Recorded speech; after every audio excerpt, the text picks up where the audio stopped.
All right, everyone, welcome to another edition of Liberty Lands. I am one of your co-hosts, Big John, and as always, joined today by my friend and co-host, Mr. Mike Termott, former LPVP candidate in 2024. Mike, how you doing today? Good. It's good to be with you. Despite the announcement from the Bureau of Economic Analysis, it's good to be with you. Oh, always good to be with you, despite the possible downward news, which we're going to get into. And you know, folks, one of the great things about when we do the show, it's usually smack in the middle of the day. So we have the benefit of early morning breaking news and a quick reset on development as they go along. So, much to no one's surprise, our original subject for today has been altered a little bit to account for, as of Wednesday morning, breaking news. And Mike, the breaking news is, could we possibly, maybe, perhaps even be in a recession? I think that we probably are in a recession. If you define a recession, as is typical of economists, we technically define a recession as 2 consecutive quarters of contraction in the real economy, negative numbers in GDP growth. If you use that definition, I think that very likely we will find out 3 months from now that we were very much in a recession today. We've had one quarter now announced by the Bureau of Economic Analysis this morning of negative GDP growth. Right. And there's really no reason to believe that the second quarter of 2025 will even be as good as the first quarter of 2025. Right. And what's interesting here is because there's a lot of questions wrapped up in this, and to be fair to a lot of folks, myself included, a lot of these terms get politicized, and a lot of these terms get redefined along the way, and you have differing opinions. So let's start off by saying the bureau that announced the contraction is, correct me if I'm wrong, Mike, it's a non-government, nonpartisan committee, correct? It's not like it's a Trump administration. It's not part of the administration. They are government employees. They are a bureau, but they are not run by political appointees, to your point. Yeah. So they are not biased. A tremendous amount of work goes into the survey data that they use, conducting the surveys, Right. and then analyzing the data. It's a lot of work. Their announcement today will be adjusted in the future, and probably twice they will change the number. The number that came out today was negative 0.3% GDP growth for the quarter on an annualized basis. Right. So, like a quarter of that, less than 0.1% change for the quarter. So it's not huge. You could easily imagine an adjustment in the future based on further analysis that says that it wasn't negative, it was actually positive. That's a possibility. Right. Or, of course, there is also the possibility that an announcement will come that things were even a little bit worse than we thought. But Right. the point that you have very correctly made is that this is not a politicized number. It could be an incorrect number, that can happen. It's not going to be off by much, but there are future adjustments yet to come. Right. And again, because I know, like, when you talk to people who are not steeped in either technical economic theory or macroeconomic theory, that they'll be like, they're always changing these numbers, and Biden was in a recession, but he never admitted to it. And other administrations were in recessions, they never admitted to it. We find out a year later. So there are two things. One is, as one of my old data science mentors used to say, things can be proscriptive, proscriptive, descriptive, or predictive, right? And right now, we're not saying this data is predictive, right? We're saying, like, based on the counting that's been done as of right now, we are in the beginning of the technical definition of a recession. Now, the other thing to keep in mind, you mentioned the negative 0.3 annualized growth, which works out for the quarter to be negative 0.125%. Seems like a small number, but it's also important to realize that in Q4, which was Biden's last term, the economy expanded or grew at a 2.4% annualized rate. So the key here is not just whether the 0.3 is definitive or accurate, it's also very directional, which means, look, Yep. we were growing at almost 2.5% annualized. Now we're either staying flat or slightly declining based on one quarter's time. Talk to me what may have contributed to that number, what may have contributed to that decline. Yeah, I think it's pretty clear that it's a matter of uncertainty. And you see that because business investment is down and consumption of durable goods is down. So businesses have been investing, but not in plant and equipment. Businesses have been investing in a buildup of inventory, namely and mainly through imports in Right. order to avoid future tariffs. So you see a lot of buildup of imported inventory, which gets counted as investment, of course, because the companies are trying to avoid having to pay tariffs in the future. So they're accelerating their purchases, right? Right. But we have not seen hold steady the investment numbers for plant and equipment. Hmm. So the type of investment that you would want to keep an economy going well is down. The kind of investment that you don't really want, which is future purchases brought earlier, has been up. And if the tariffs come, Right. you're going to see that evaporate. If the tariffs don't come, which is also a possibility, you'll still see a decrease in imports, right? Because they will have already made the purchases that they were otherwise planning for the second or third quarter. So you're right. It's not necessarily per se predictive, but you can tell by looking at the various components of the data how this is probably going to go in the second quarter. Same thing for Right. consumers. Right. Purchases of non-durable goods are up, mostly through imports, but purchases of durable goods are down. And a lot of this has to do with uncertainty, which is what holds businesses and consumers back from making long-term purchases, whereas the parts of Right. the calculation that are actually up are due to accelerated purchases of imports. Right. So, and I want to again maybe put this in real terms so folks can understand. So, you could picture if you're a small business, say a contractor, you might be getting your imports from China, say, and you're saying, "Wow, I know these are going to go up." The actual prices have just about started to hit.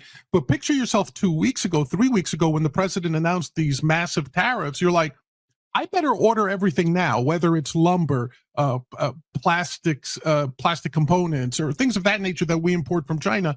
All of a sudden, you're like, I better stock up on these because I'll have my inventory, and either I can choose to hold my prices down when inflation does hit as a marketing edge, or I can increase my profit margins in the short term by having bought this at a lower price and then selling it at market rates, right? So that's how a small business would be affected by this. Now, in terms of the consumers, Mike, the other component to this is keeping an eye on inflation. That, okay, so the economy's starting to contract or stayed flat, depending on whether you're optimistic or not. Um, how has inflation responded in the first quarter? In Initially, we heard the president say, hey, check it out. Inflation went down in my first month in office. Where do Yeah, we stand now? it's not true. Inflation did cool in the first month, but overall for the quarter, the BEA estimate is that inflation is up to something like 3.4% on Right. an annualized basis, whereas it was like 2.2 or something in the fourth quarter of the previous year. So inflation is up, inflation is accelerating. And remember that a 2% inflation rate still means prices are going up. So what we're saying is that prices are going up and faster than they were before. Is 3% on an annualized basis huge? No, it's not. Right. But it is more than zero, which is the number we wish it were. It's more than 2%, which is what the Federal Reserve's target rate is. It's more than it was in the fourth quarter. So policy is apparently not helping us. And the real problem, John, is that with inflation accelerating, it means it'll outpace wage growth, Mm, making people feel like they have less money, right, on a real right. basis relative to how much things cost. That will push us toward a recession. And this is a big signal to the Fed that inflation is not under control. Maybe it's time to increase interest rates again, or Right. at least delay any interest rate cuts you might have been thinking about. And that will contribute to pushing us toward a recession. So the fact that inflation is up is a real problem. Right. And we see that tension that I think when you start to look at this, there's so many levers. And as if to validate Hayek by saying we can only imagine what we can control, right? Um, Tip to your Austrian roots. But so here's the thing, right? So inflation goes up. That puts Powell in direct conflict with what the president has said he wants to do, which is to get to lower those rates, right? I mean, at some point there was talk about getting rid of Powell ahead of his term ending because he wasn't complying with the president's wishes to lower rates. So if inflation, to your point, is increasing, and while 3.25% is nothing to be, the sky is falling. The issue is it's above target, it's accelerating, and it conflicts with what the president wants, which means there's policy, there's going to be headbutting, which we don't know. Again, that uncertainty contributes to everything else going in flux. On a very practical level, Mike, I hate to do this to you because it makes it sound like I'm trying to politicize everything, but I do want to have you address this because I think in my experience on Twitter the last couple of days, there's a lot of average Joes, people who are not experts, who ask me these questions, which is, but the president has told us the price of eggs is down 50%, 90%, depending on what day you catch him. He's told us that he's secured investment from these companies to build factories in the U.S. And I'm not saying the president is lying or being accurate or self-promoting or whatever, but as a citizen just viewing this in real time, how do I make sense of this? Who do I think is telling me the truth, Mike? And I understand the truth is a malleable thing here, but talk to me about that, because we have seen where the president has touted, hey, retail prices, go to your grocery store, prices are down, gas is down. Yeah,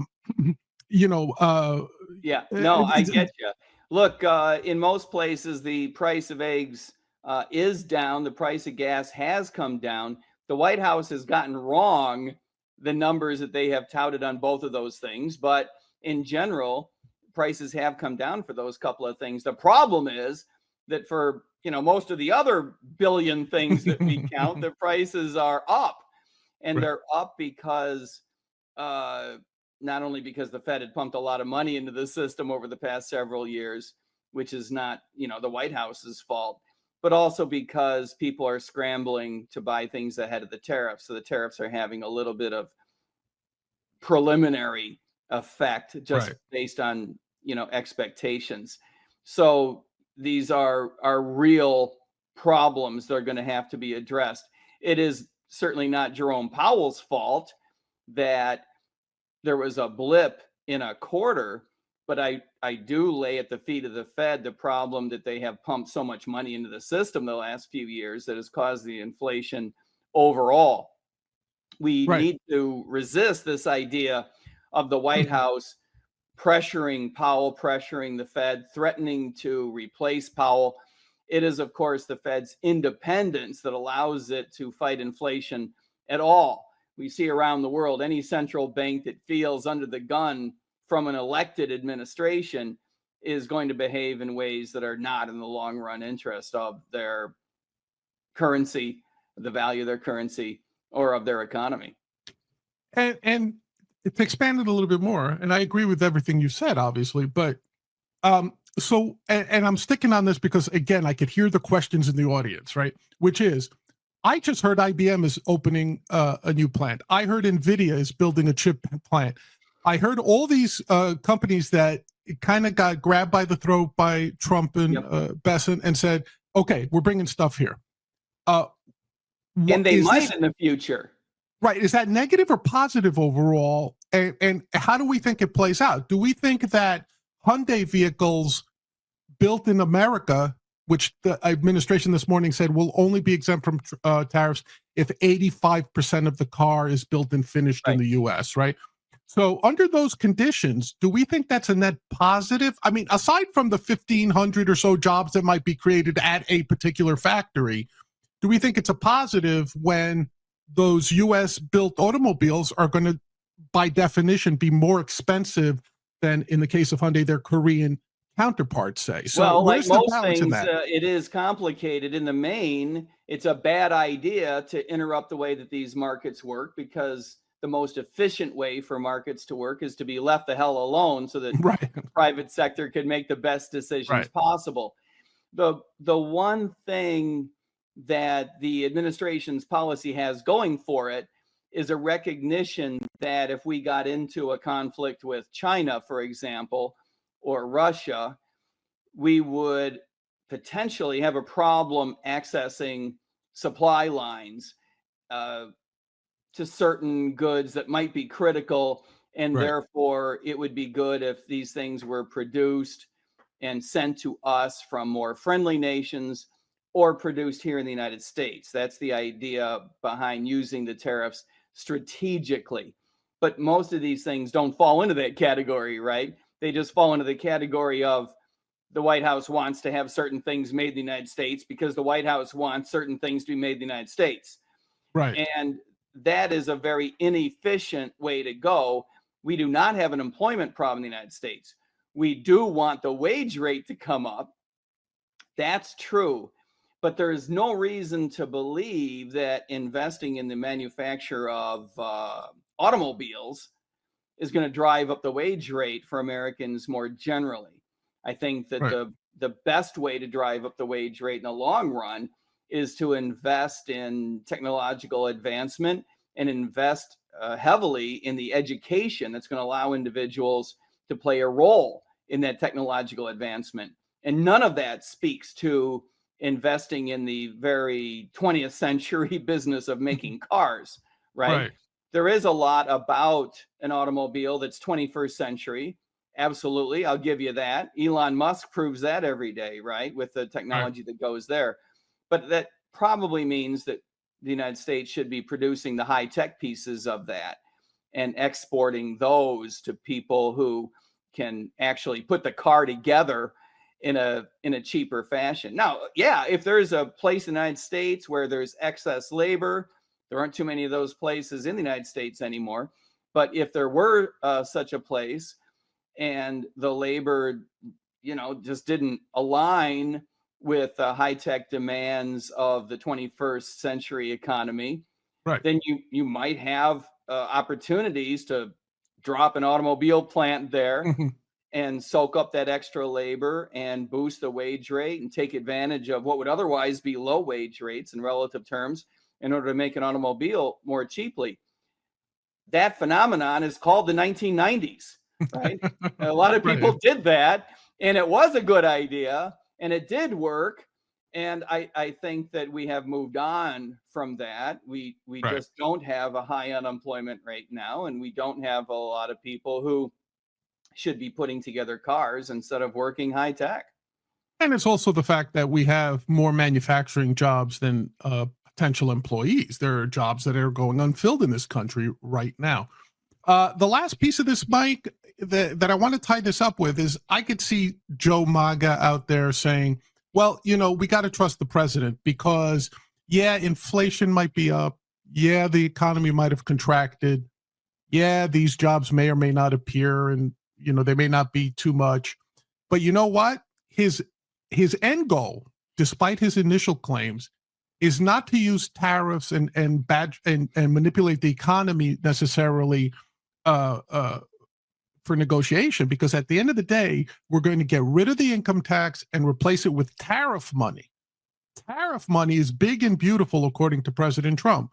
Could this be the end goal, Mike? Is this the end goal in President Trump's machinations here, along with all his cabinet? that at the end of the day, would it be worth it if we got rid of the federal income tax and replaced it just with tariff income? Absolutely not. And I sure as hell hope that's not the direction we're going. Scott Bessent yesterday talked about that very thing, that the tariff revenue could be used to offset the income tax revenue. And I got the impression that he meant that in a long-term sense. That is really problematic in any number of for any number of reasons. The big one is just, bear in mind that taxes are taxes, and we're paying them, right? You can pretend that someone else is going to pick up the bill for you, but it's just not true. It's the same political phenomenon, John, as the corporate income tax. Mm. Politicians have been pushing on America a corporate income tax for a long, long time. This Right. is truly one of the dumbest ideas in all of economics, but it's a political ploy. It's a political idea to hide from people the fact that they are paying this tax, right? Right. Corporations are, after all, groups of humans. All taxes are borne by human beings. There's no way to lay this off on another planet or another species. We bear the cost of all taxes, and tariffs fall into this category as well. It's just a way that politicians try to hide the ball and try to convince you that someone else is paying it. It's not true. You are Right. paying the cost of tariffs and any other taxes. The reason tariffs are a particularly bad way to tax people, a particularly bad way to raise revenue, is that it's on a relatively small base, right? You're taxing an amount of money, imports, which is much, much, much smaller than total GDP, right? It's a few percentage points of total GDP. Right. Which means to raise the same amount of money, you need a tax rate that's many-fold higher. Yikes. Yeah, like crazily high, right? Because the number I saw, that the most recent collection in federal income tax was $2.2 trillion. Tariffs are estimated to bring in like 85 billion. I mean, I don't know. It's not even the right order of magnitude. Right, exactly. Yeah. No, you'd have to tax them until they just completely disappeared. Right. The beauty of the income tax from a theoretical point of view, by the way, we all hate the income tax. We all hate taxes in general. Right. And taxes are theft. There's no question about that. But all taxes are theft, not just some taxes. Right. The reason the income tax is a better way to go about it, the beauty of it, is that it's on a huge base, the total economy, total income of everybody. And that means that the tax rate is much, much smaller than it would be if it were only on imports. The other good thing about the income tax, as opposed to other taxes, is that you can lay it off mostly on rich people. And apparently a lot of the voters hate a lot of rich people, which doesn't bother me as a practical matter because I ain't one of them, right? We do need to be careful as a matter of principle. We also need to be careful as a matter of reaction, because some of these rich people can move and take their money with them and their income with them, and not pay the income tax here. We all see, the Miami Heat does quite well attracting people from other states to play in Miami because there's no state income tax. So that's a real thing. But this is why the income tax is the way to go, as opposed to taxing imports. Yeah, and anecdotally, the last point I'll make on this before we transition is that in my dealings with folks on X, going back and forth, there seems to be this huge misconception, which is, of course, fostered by the administration's choice of words and language, right? These tariffs, I wonder if people really understand when a boat comes here from China full of goods, it's not the captain of the Chinese boat that opens up his checkbook and writes out a check to the U.S. Treasury. It's the American importer that cuts that check to the Treasury, right? Yeah, the tax isn't due until the stuff hits, Long Beach. Yeah, Yeah, it's not due until it hits a port in California or in Texas or New York. It's just that's how it is. The tax on Americans. Now, the right. administration wants to claim that due to market forces, much of it will be forced onto the exporter. That is a phenomenon that does happen a little bit, but certainly not in the main. Right. The vast majority of tariffs produce costs that are ultimately borne by the importing nation. That's just that's not philosophy, right? It's practice. Yeah. That's just an observation. It's not even economic theory. It's just that's what happens. So when someone says, "Hey, we collected all this huge amount of tariff money," what he's saying is we collected a huge uh, a consumption tax from the American people. That's Now, right. again, it's concentrated in a very specific class, which may or may not be favored right now, which is the importers. The business people are absorbing that tax.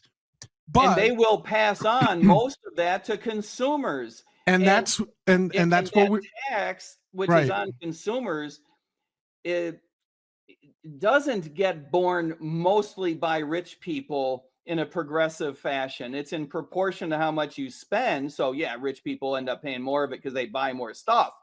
But it's not like the income tax where you can give an exemption to the first, say, $15,000 of income. That's not how tariffs work. So it's much more regressive and burdensome for folks with moderate and low incomes than an income tax is. Well, that's why inflation, everyone has always said, is the hidden killer tax on the lower and middle class, right? Because you don't see it directly, you don't vote for it, but there it is, and it affects lower income people. It affects the people you would hope you're trying to help in this nonsense the most. Inflation hits them the most. And here's a good example. Tuesday, there was an early morning press conference. And how do I know this, Mike? Because you texted me and said, you got to see this, where Scott Besson and Caroline, what's her, Levitt, whatever Levin. that little girl's name is, she came out and during a press conference said, "Hey, we just caught wind that Amazon is going to start putting on their website that as part of their prices, they're going to list how much of an impact the tariffs have contributed to that price." So Yep. much like other e-commerce retailers, like Temu is a big one, TEMU. Right now, if you go to buy something that's sourced from China as an American, because they could tell where you're ordering from, it says this will cost $59. If you're shipping it to the US, it will cost $140. And that's broken out for you. Now, in terms of transparency, in terms of a consumer, Mike, I love that. I want to know as much as possible how my money is being spent, where it's being spent, right? The administration was apoplectic at this, and immediately there was a phone call placed allegedly from Mr. Trump to Mr. Bezos, and hey, cut this out. Why? This is a horrible political attack, I believe was the phrase that Ms. Levitt used. Like, this is a horrendous, it's fake news, and it's a calculated Yeah, political attack. the press secretary called it hostile and That was political. a hostile and political. Thank you for the direct quote. So, Mike, talk to me about this. And of course, Amazon backed out and said we had no intention of doing this. It might have applied to our warehousing section on the site, the whole section, Yep. but it was only considered. So, there's two questions I have now watching all this. One, was this story planted by the Trump administration to sort of as a warning shot to say to other e-commerce or other small businesses, saying, don't you dare break out the effect of our tariffs on these prices. We don't want people to know that. Is that a possibility? And then two, assuming that this was a real story and the facts that we know are accurate, was Amazon correct in trying to break out and this alleged transparency on the price listings? Do you feel they No, I reacted? get it. There's a lot to unpack there. First of all, was it strategic reaction to something that didn't actually exist? No, I don't think it was, and I don't think so for a couple of different reasons. not the least of which is that Scott Bessent had no idea that this reaction was coming from Caroline. And while it is possible that there was a conversation that allowed him to know, and he just said, no, I'm not going to say anything that dumb. You're going to have to say it yourself. I got the impression that it was never even a consideration for him to be addressing this topic. I think that she was telling the truth, that she really did speak to the president, and she had this reaction. There was an article published by a journalist suggesting that Amazon was considering doing this, and that's what it was that the White House was reacting to. And I think it illustrates a couple of things. Number one, yeah, they jumped the gun and they ended up looking not completely smart. But more importantly, they ended up doing something that most Americans think is wholly inappropriate, and libertarians, go apoplectic about this sort of thing, is that the White House decided to interrupt how a private sector organization conducts its business. And we'll get in a moment to whether or not what Amazon was doing was, dopey or smart. That's, beside the point. Right. The White House wasn't calling to offer advice based on insider information to a fellow American. They were calling to change the way that you do business because they thought it was hostile and political. And I think it's worth unpacking that phrase, because the implication was that political can be hostile. There's no way to interpret that as they were being hostile in a different fashion, right? Right. No one took up arms. This was hostile in a political sense. Well, wow. The Constitution is supposed to protect people who want to behave in a political way without their government labeling them as hostile, right? And so I think that the White House really overstepped here. And as I say every week when you and I chat, I just think the president is getting very, very bad staff work. Right. And I don't want to let him off the hook completely. He needs to engage staff. You can't just run your mouth to your press secretary and expect that she's going to be the appropriate filter, right?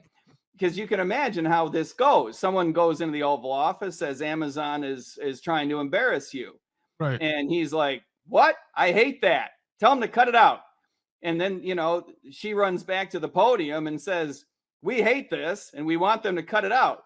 And, someone needs to filter that.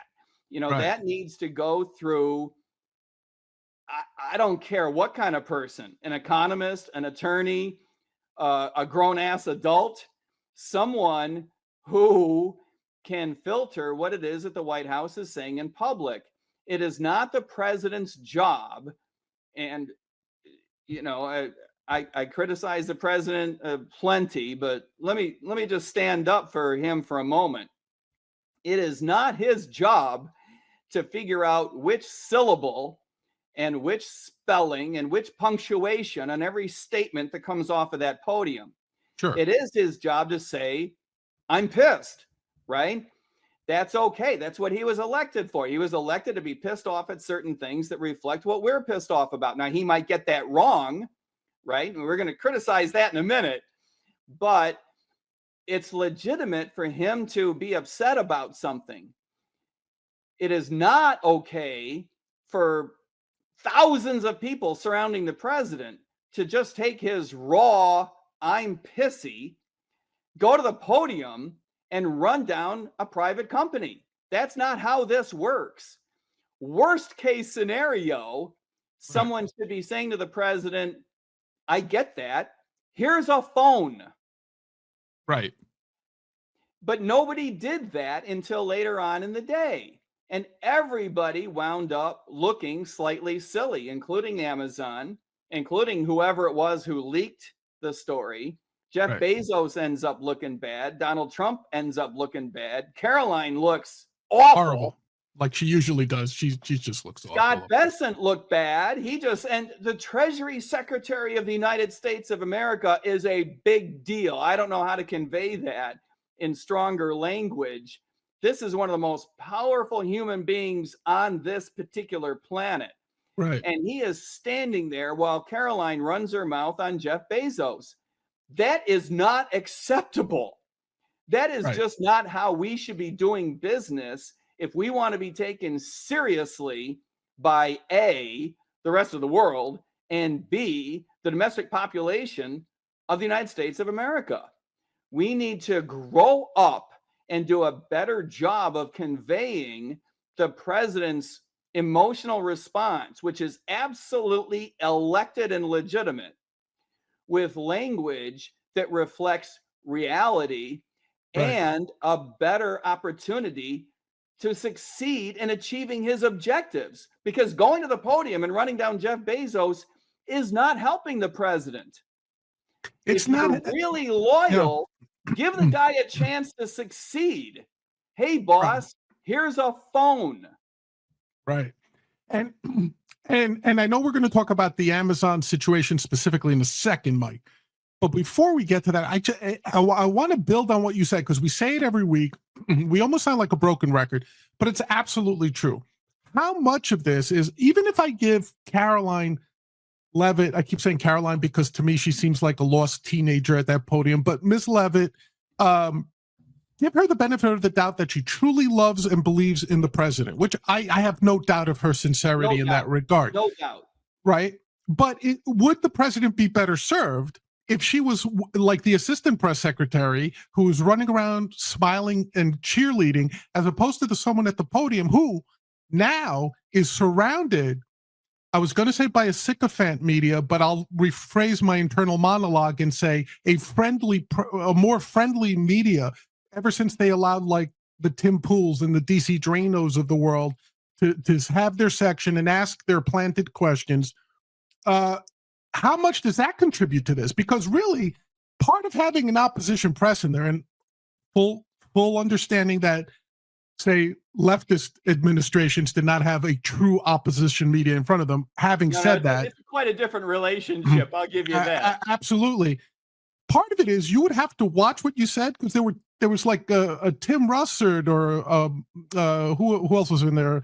The sourpuss guy from ABC News. I see him in my head. That was Sam Donaldson. That was it. Sam Donaldson, who might pop up and on the spot not sit down until you gave him the answer he felt was appropriate. Right now, you've got a bunch of sycophants who are like, perfect, that's what we voted for. You give them hell. Bezos sucks. Let's keep going. How much of that contributes to this, do you think? I think that there's a couple of structural problems to your point. One is just that, the bias of the media against the administration. It's huge. It's palpable. Things will tilt a little bit less against the administration with the admission of new forms of media. That is true. That remains to be demonstrated how well that works.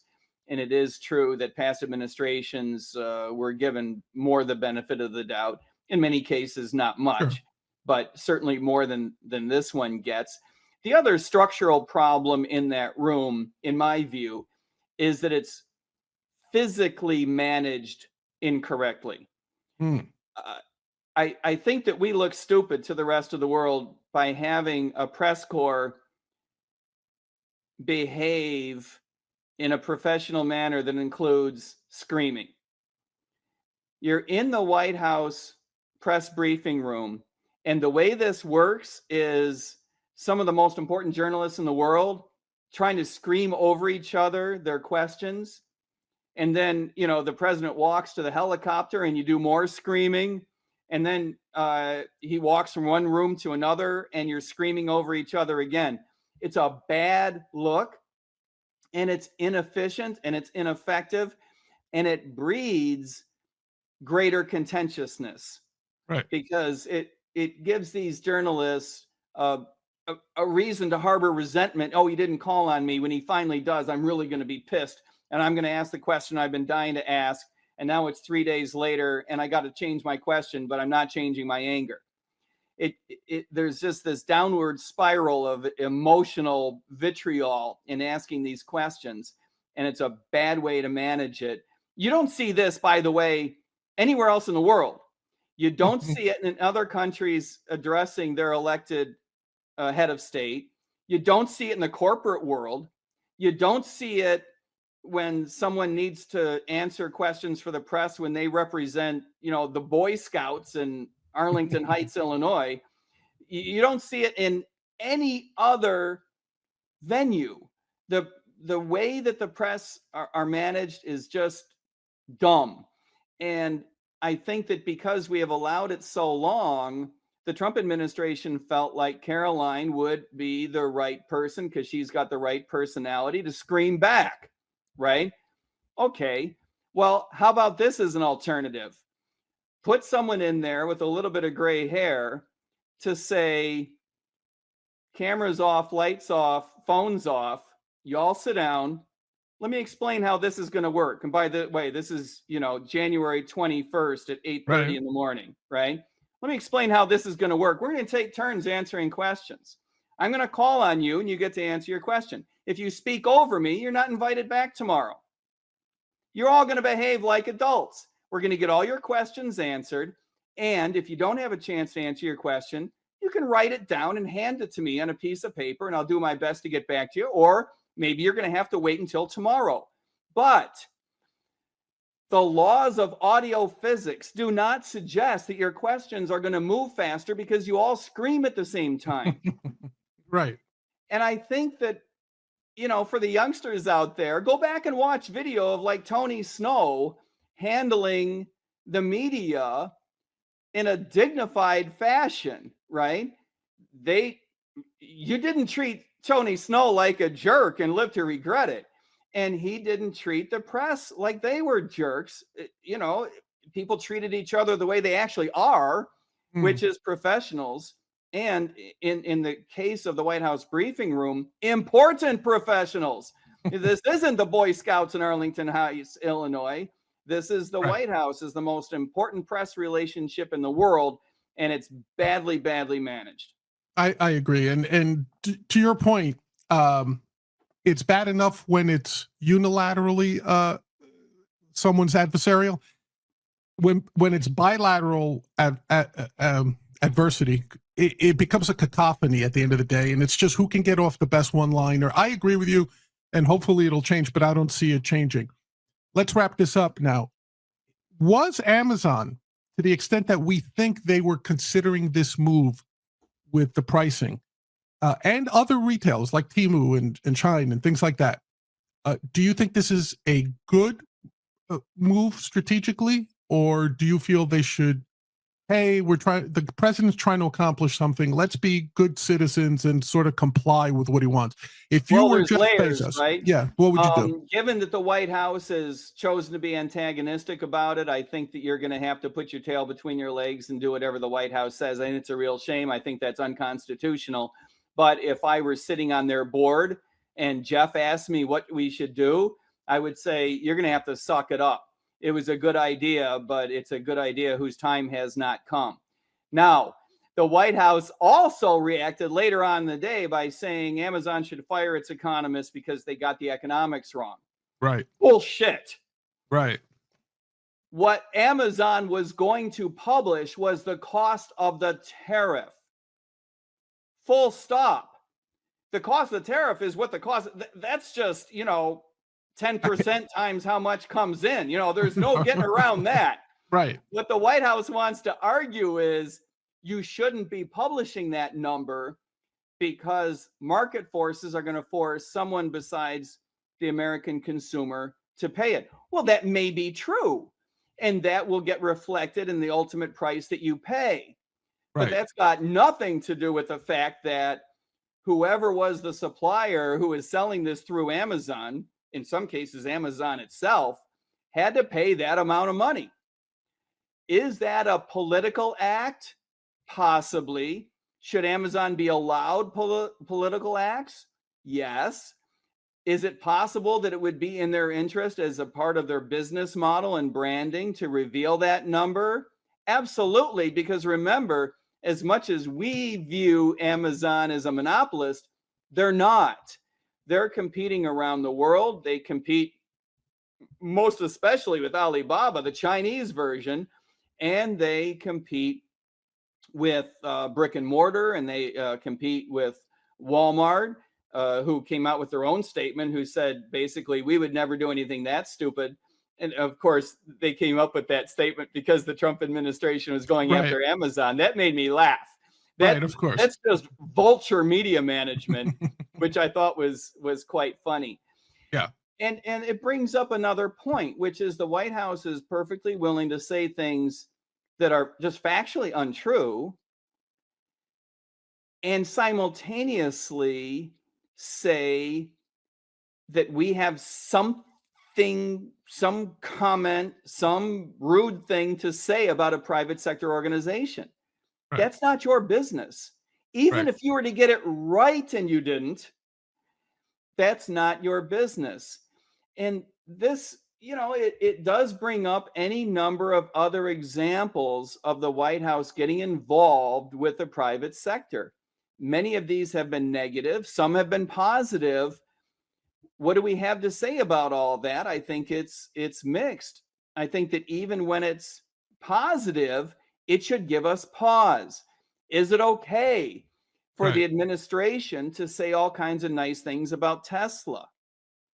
Is it, having the, a little dealership set up in the backyard? It's certainly a feel-good moment. I think, we all felt good about it. It didn't come off as terribly offensive, but for the fact that one of their employees owned the company, that was a little cringy. But, I think that we have all seen presidents say nice things about American products. Right. That's okay. If Dwight Eisenhower stands on the tarmac and says, I really think American automobile manufacturers are the bee's knees and you all ought to buy a car, that feels very different than when the president picks out one particular dude and supports him. And on the negative side, it's awfully cringy when the White House criticizes individuals. I don't have much problem with them going after the media. That's a little weird. I think that in the long run, it's probably not good for us as a society, but I certainly get it. The media has been extremely biased and someone's got to call them out. And the president's the only one who's been able to do it effectively. So we're going to give him a pass on that.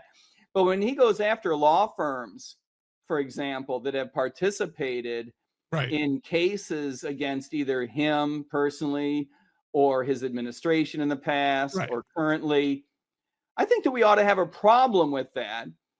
And that's what the Amazon case is really all about. That's why it's really problematic. I don't think anyone really cares all that much about Jeff Bezos himself or Amazon. Right. But it's also, to your point, Amazon's a publicly traded company. They have a fiduciary duty to maintain value for their shareholders. See, people seem to forget that. The law says they have to do what's in the best interest of their shareholders.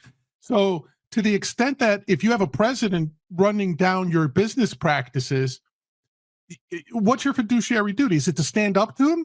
Because we think the best interest of our shareholders is the way we plan on conducting business? Or is it to be a sycophant and just give in to the president because that might be, it throws in the wrench of uncertainty. That could cost you money. Of course. What's absolutely. The next thing that Caroline's going to say from the podium if you say, hey, we're publishing these numbers and we don't care what the White House has to say. What does she say the next day from the podium? Hey, everybody, stop buying from Amazon. And all of a sudden you've got a boycott on your hands.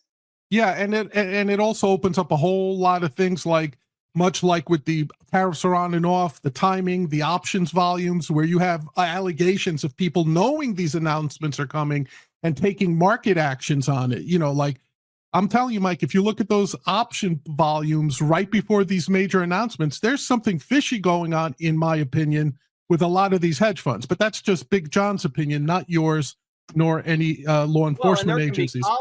There can be collar action just because the Treasury Secretary is going to be going to a podium.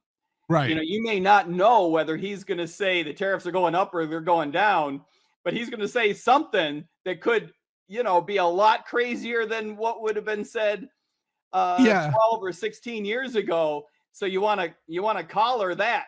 Some weird stuff is going to happen. But it's even weirder if the collar seems to be tugged in one direction or the other, if you know what I mean. And I think that's the issue. But all right, let's wrap this up because I've had a fascinating time. I've enjoyed our talk. Very quickly, I'm looking over at my monitor here. The markets, as of this moment, have reacted very negatively to this morning's announcements and the announcement of a slowdown. So let's keep that in mind as well. It's the combination of the recession, which could indicate diminishing corporate profits in the future, and at the same time, higher inflation, which means the Fed's not going to be able to help us out. Right, exactly. Okay. Hopefully you've enjoyed this very economics-focused episode of Liberty Lens, one of my favorite, of course. Until next time, from my good friend and co-host, Mr. Mike Termott, this has been Big John. Peace, everyone.